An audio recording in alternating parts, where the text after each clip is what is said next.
The rain fell in sheets as Elena stepped off the rickety bus and clutched her thin coat tighter around her shoulders. Lagos had always been a city of extremes, sky-touching skyscrapers and deep, unseen gutters. She was now here not to chase dreams but to survive. Her mother had died 2 weeks ago and Elena had no one left. At 24, she was beautiful, smart, and desperate. Life had handed her enough pain to toughen her but not enough comfort to soften her edges. She clutched the note again, the crumpled, ink-smudged paper she found in her mother's belongings. If you're ever in trouble, go to the Kensington Group. Ask for Adrian. He owes your mother a favor. The Kensington Group. The name was like gold in the Lagos elite. They owned oil blocks, real estate, shipping companies, everything. Adrian Kensington, the youngest son and CEO, was the stuff of tabloids and billionaire bachelor lists. Elena didn't expect him to see her. She expected security to escort her out of the glass building the moment she stepped in. But when she uttered the name Rosemary, the guards looked at each other, then called someone upstairs. Minutes later, she was sitting in a minimalist office. Black marble floors, one glass desk, and a large window overlooking Victoria Island. Then he walked in. Adrian Kensington was the kind of man you didn't forget. Tall, sculpted, with the dark eyes of someone who had lost things he never spoke about. He paused when he saw her. "You look just like her," he said softly. "Like who?" Elena asked. "My mother's best friend, Rosemary. She was my mother." Adrian's face twitched. Something passed over his features. Sadness? Guilt? "What do you need?" "A job. A chance," Elena whispered. Adrian looked at her, brows furrowed. "No job will give you the kind of security I can. I have a proposal instead. A marriage contract." Elena blinked. "Excuse me? Marry me. For 1 year. It's not love. It's business. I need to inherit a portion of the company my father tied to my marital status. You need stability. We both win." Elena stared at him like he was mad. But her stomach was empty, her rent overdue, and she had no one else. And so she said yes. The wedding was scheduled just 3 weeks after Adrian's proposal. There was no courtship, no romantic engagement shoot, no dreamy Instagram post. Just contracts, lawyers, and a publicist who insisted on a press statement to make it look like a whirlwind romance. Elena barely understood half the clauses in the marriage contract, but she knew enough to recognize what she was giving up: her privacy, her identity, and possibly her future. Adrian had been clear. No emotional expectations. No physical intimacy unless agreed. Public appearances are mandatory. Discretion is non-negotiable. In exchange, she would receive 30 million Nigerian nairas at the end of the contract, a furnished apartment in Ikoyi, and the chance to finally finish her degree. It was everything she needed and everything she didn't want to admit she desired. The media had a field day. Billionaire Adrian Kensington marries mystery lady. Who is Elena Rose? Love or legal move? They called her a gold digger, a social climber, even a fraud. But Adrian defended her, coldly and firmly at press conferences, insisting that their love was real. Behind closed doors, though, they were like business partners playing house. The wedding itself was small but extravagant. An invite-only event at a private beach resort in Seychelles. Elena wore a flowing white silk gown designed by a French designer she couldn't pronounce, and Adrian stood beside her in a custom-made tux. The vows were simple and the kiss was brief, more out of obligation than affection. But for a second, just a second, as Adrian's lips brushed hers, something flickered. A warmth, a longing, a question. She dismissed it instantly. After the ceremony, they returned to Lagos and moved into his penthouse in Banana Island. The home was sterile and perfect, like a hotel suite with no memories. Elena had her own room, but the media believed they shared one. Public appearances were staged. Dinners at restaurants, charity galas, and weekend yacht outings. At first, Adrian was distant, buried in meetings and files. But over time, he began to soften just a little. He brought her tea when she was sick. He asked about her mother. He even laughed once when she accidentally tripped on a red carpet and called the paparazzi vultures in fancy shoes. Despite herself, Elena began to enjoy his company. She learned he liked chess, hated coffee, and had a weakness for old jazz records. And he started noticing things about her too. You bite your lip when you're nervous, he said once without looking up from his tablet. And you pretend to read emails to avoid eye contact, she shot back. They both laughed. Still, a wall remained. He was guarded, often retreating into silence. And she respected his boundaries, knowing he carried burdens she might never understand. One night, after a gala where she'd worn a backless silver dress and smiled through hours of fake pleasantries, they returned home exhausted. I hate pretending, she muttered. Adrian glanced at her. So do I. They sat in silence, the soft jazz playing in the background. She finally asked the question she'd been holding back. Why did you choose me? Out of all the women in Lagos. Adrian looked at her, his eyes unreadable. Because you reminded me of something pure. Something real? Something I lost. Elena wanted to ask what he meant, but he stood and disappeared into his study, leaving her with more questions than answers.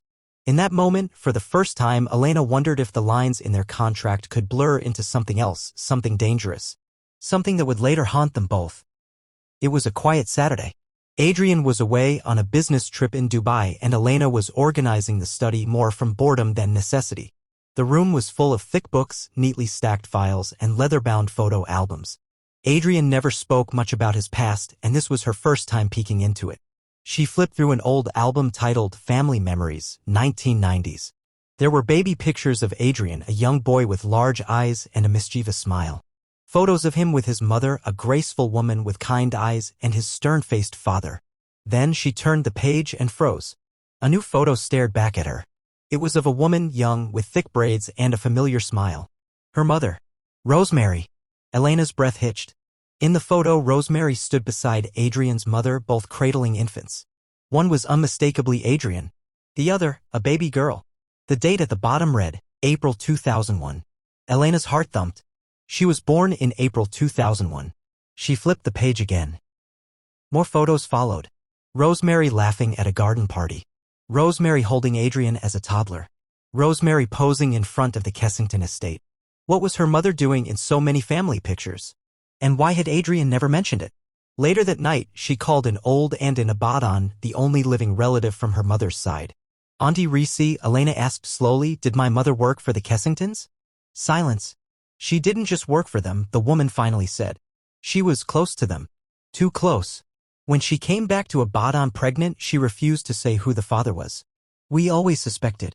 But she never confirmed. Elena's hands went numb. Suspected who? Baba Kensington. Adrian's father. A wave of nausea swept through her. Her mind spun with the implications.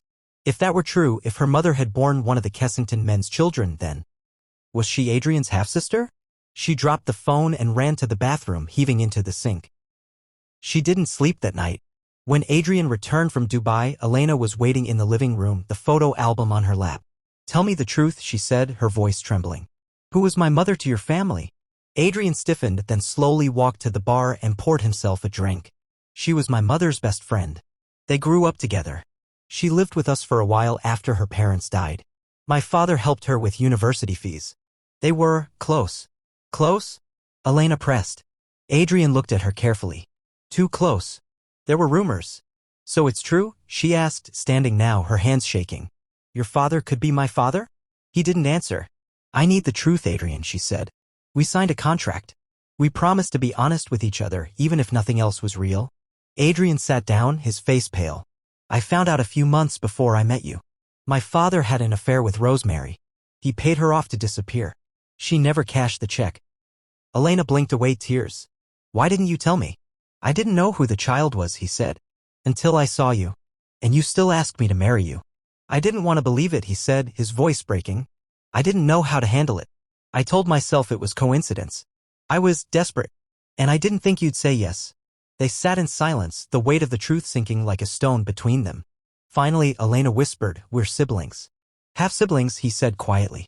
Same father. Tears spilled down her cheeks. We got married. We kissed. We slept under the same roof. Adrian, this is wrong. I know. A pause. So what now, she asked. He looked at her with grief in his eyes. We end it. And just like that, the fairy tale turned nightmare. They had fallen into a trap neither of them saw coming. Not of love, but of blood. The next morning, the silence in the penthouse was suffocating. Elena sat on the edge of her bed, the marriage contract spread out before her. All the signatures, all the promises, now mocked her. The ink hadn't even faded and already everything had changed. The truth had stripped their lives bare, no more pretenses, no more staged smiles. The man she had married, the man she had grown to care for, maybe even love, was her half-brother. She didn't cry again. She had no more tears to offer. Instead, she packed. Adrian stood by the doorway as she zipped her suitcase. He looked like a ghost of himself, tie undone, shirt wrinkled, hair unkempt. "I'll have the lawyers dissolve the marriage quietly," he said. She nodded. "I've made arrangements for your apartment in Ikoyi.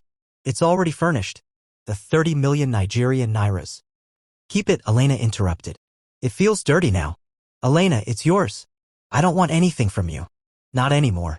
He didn't argue. He just watched her, his eyes heavy with guilt. "I never meant to hurt you," he whispered. "You didn't mean to love your sister either," she shot back bitterly. Her words sliced through the air like a blade. Adrian looked away. "I'll tell the media we grew apart," he said. "A quiet separation. You'll be left out of the story." But Elena didn't care anymore. Let the world say what it wanted. Let them gossip, judge, speculate. They hadn't lived her life. She walked past him without another word, suitcase dragging behind her, heels clicking like a funeral march on the marble floor.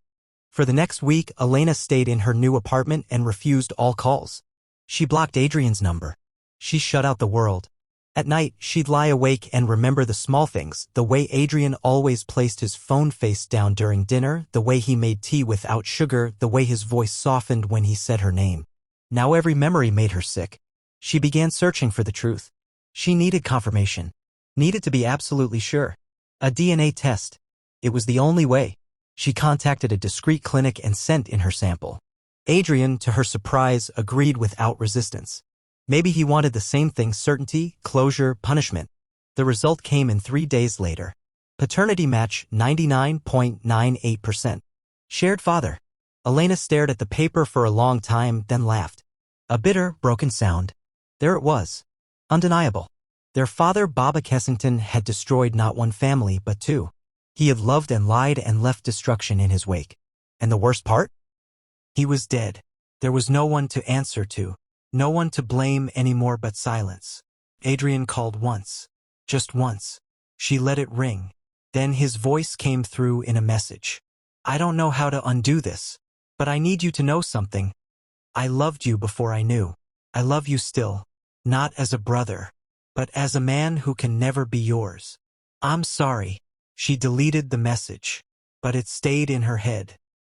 One night, she found herself walking near the sea, the same beach where they had taken their wedding photos. Waves crashed against the rocks like thunder, loud and merciless. And that's how she felt, like the ocean had swallowed her and spit her out.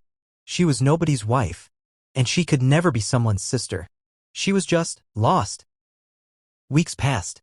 The media had accepted the news of the split between Adrian and Elena, labeling it a mutual separation due to irreconcilable differences.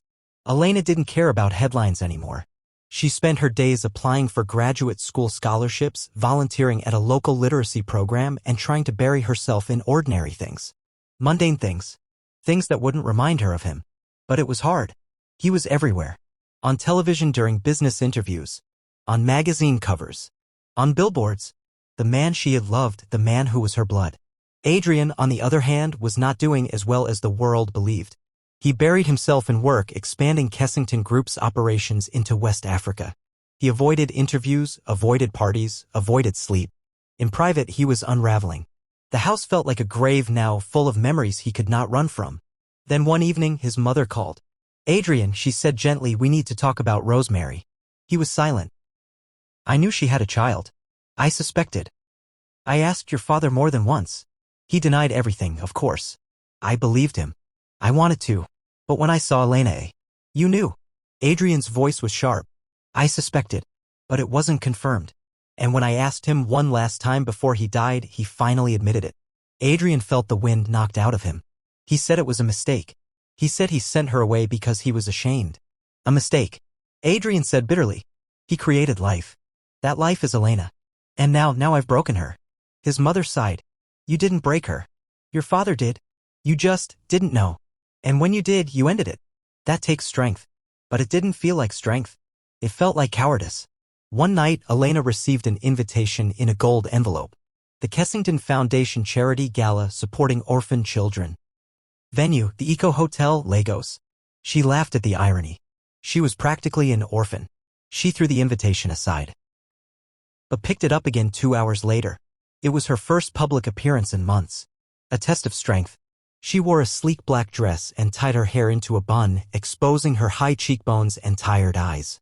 She looked older now. Not in a bad way, but in the way someone does when they've survived something unspeakable. The moment she walked in, the room buzzed. Adrian stood on the far end, surrounded by politicians and business partners. When his eyes met hers, everything else faded. The ache returned. They hadn't spoken in over a month. They hadn't touched in longer. They were strangers again, strangers with shared DNA and shattered hearts. Later that night, as the gala wound down, Adrian found her by the balcony. Elena. She didn't turn immediately, just stared out at the lights of Lagos. I shouldn't have come, she said. I hoped you would, he replied. They stood in silence. I got accepted into the University of Cape Town, she said quietly. Masters in Social Policy. I leave in 6 weeks. That's great. That's really great. I need to disappear. Start over. He nodded. I wanted to hate you, she continued. I tried. But I couldn't. I hate myself enough for both of us. She turned to him. His eyes were heavy but sincere. I still think about that night on the yacht, she whispered. You made me laugh. For the first time since my mother died. That meant something. It meant everything, he said. Then, suddenly, he stepped closer. Too close. Elena, he breathed, I know it's wrong. I know what we are. But I can't stop loving you. She should have pulled away. But she didn't. Their lips met. A kiss born of pain, not passion. Of longing, not love. A kiss that tasted like fire and guilt and years of confusion. She broke it first. No, she said breathlessly. We can't do this. He nodded, eyes shining. I know. And then he let her go. That night, Elena lay in bed with tears on her pillow and shame in her chest. They had crossed the boundary again, and it shattered her. They couldn't keep doing this. There had to be a final goodbye. The kiss haunted Elena.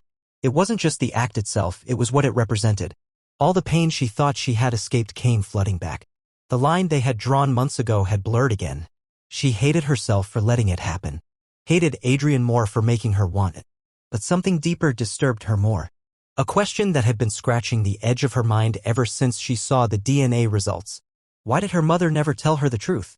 The next day, she traveled to Ibadan to visit her Aunt Reese in person.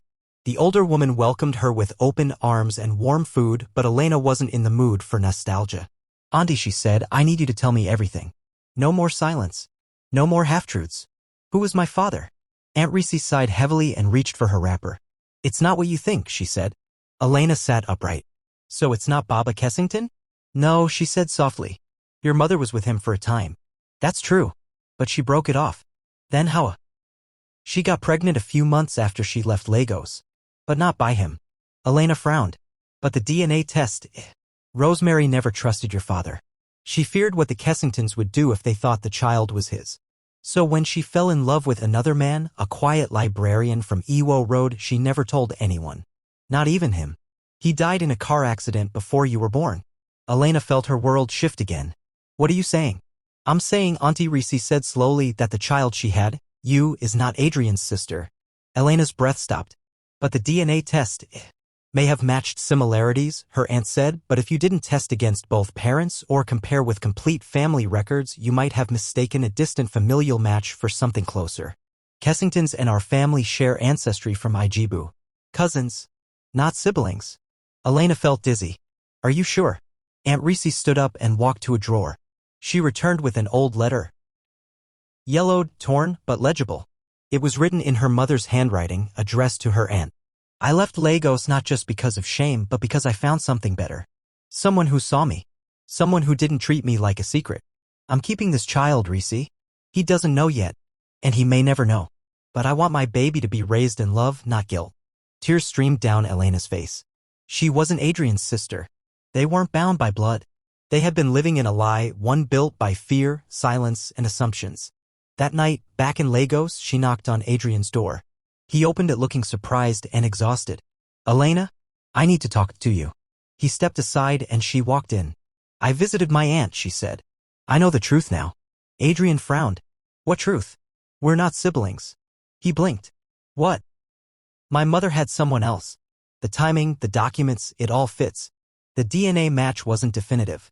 It was circumstantial. We were both so ready to believe we were broken, we didn't ask the right questions. Adrian stared at her, stunned. You're serious? She nodded. There's more. Our families are distantly related. Cousins, maybe?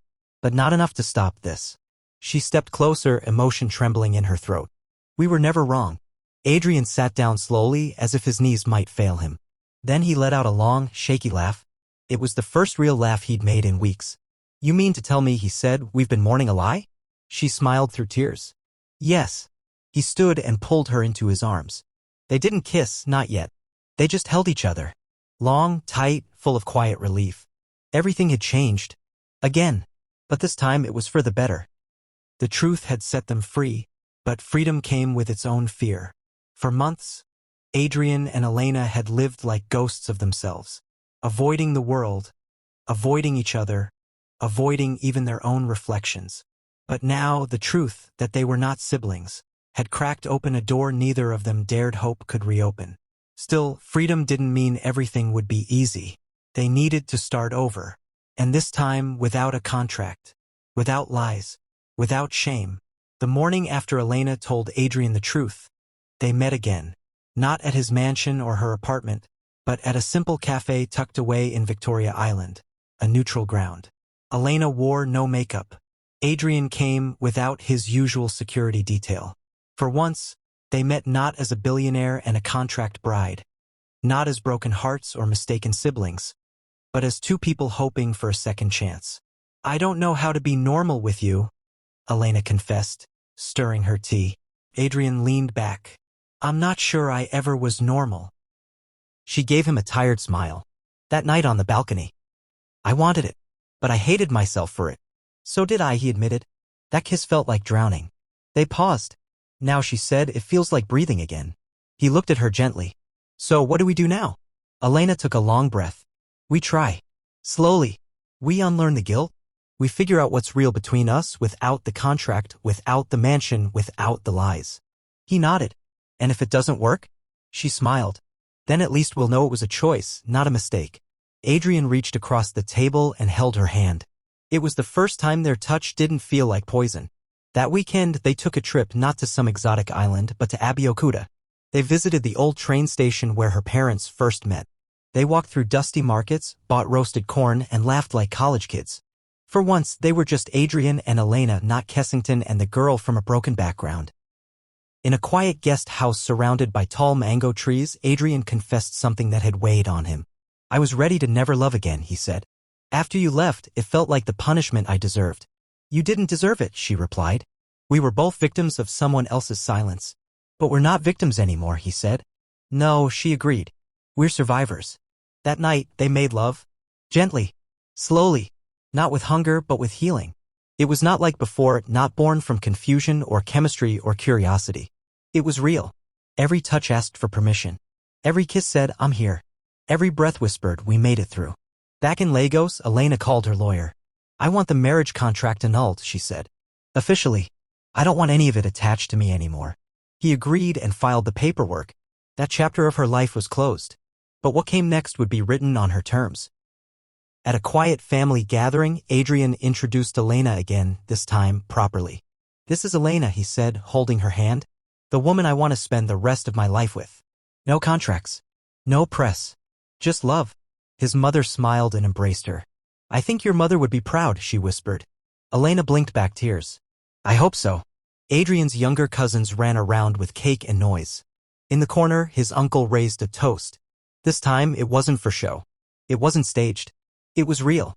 That night, Elena wrote in her journal something she hadn't done in months. Maybe we needed the lie to find the truth. Maybe the pain was necessary to uncover the peace. What matters now is that I'm not afraid anymore. Not of the past. Not of love. Not of him. Because the truth is, we never belonged to each other out of obligation. We belong to each other now by choice. The rainy season rolled over Lagos, soft and silver. The days were cooler now, the nights quieter. And in the heart of Ikoyi, in a modest garden filled with lilies and jasmine, Elena stood barefoot on the grass, waiting. Adrian had asked her to meet him there, no drivers, no cameras, no staff. Just them. When he arrived, he wore no suit. Just jeans, a white shirt, and that soft, hesitant look she'd come to recognize as vulnerability. You look, he began, then stopped, shaking his head with a smile. You always look like peace. Elena smiled. You look like someone who's about to say something risky. I am, he said. He reached into his pocket and brought out a small black box. She tensed. He opened it, but there was no ring inside. Instead, it held a folded piece of paper. She blinked in surprise. What's this? A new contract, he said. But not the kind we had before. She unfolded the paper and read it aloud. Contract of love and freedom. I, Adrian Kessington, ask you, Elena Rosemary Follerin, to choose me. Not because you need to, not because you're paid to, but because you want to. Terms and conditions. We build something real. We speak with honesty. We grow together, not alone. We forgive. We laugh. We stay. Signature.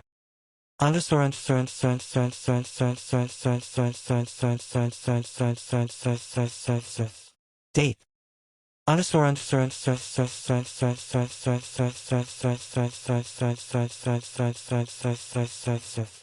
Elena stared at it for a long time.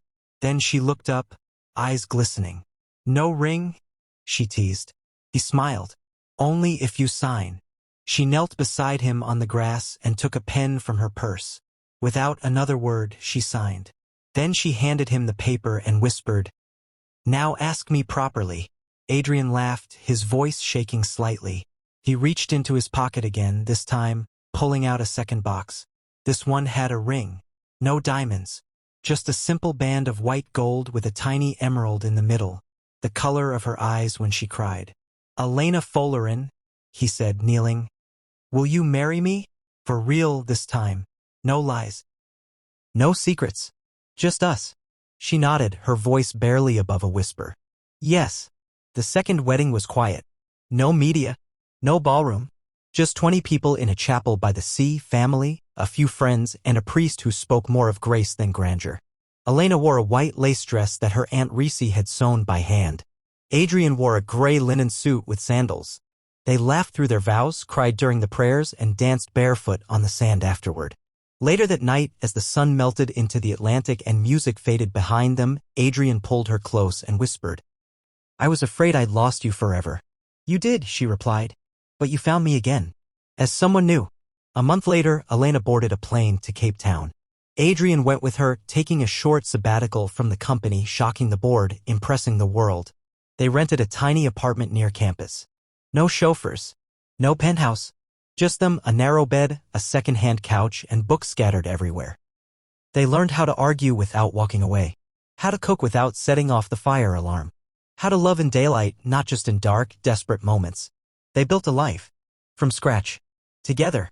One evening, Elena sat by the window working on her dissertation.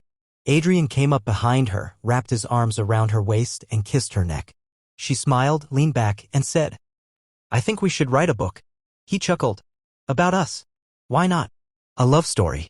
A cautionary tale. A redemption arc. Adrian thought for a moment. What would you call it? She turned to him. The contract that set us free.